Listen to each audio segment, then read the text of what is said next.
Oggi prepariamo il cocktail più fresco dell'estate a base di succo di anguria. Ci sono anche succo di lime, gin, menta fresca e del bellissimo ghiaccio all'anguria. Allora, il gin potete metterlo ma potete anche non metterlo, per cui potete scegliere se fare un drink alcolico o analcolico. Se decidete di metterlo è sufficiente shakerare se avete uno shaker, altrimenti mescolare in una caraffa del ghiaccio normale con il gin, il succo di lime, il succo di anguria. Mescolate bene e raffreddate il liquido, poi filtrate, nel senso che il ghiaccio non dovete metterlo, e versatelo nel bicchiere. Il trucco in più è fare il ghiaccio con del succo di anguria.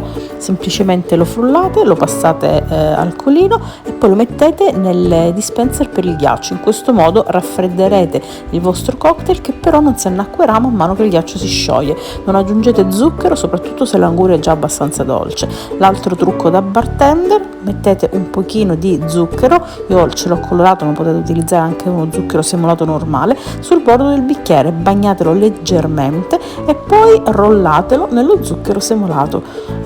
L'altro trucchetto: uno spiedino fatto con cubetti di anguria e fettine di lime. Completate il cocktail con menta fresca, scorza di lime e vi assicuro che sarà profumatissimo, sia in questa versione alcolica sia, se volete, nella versione analcolica senza il gin. Ovviamente aggiungete un pochino in più di succo di anguria e un pochino in più di succo di lime. Ciao a tutti!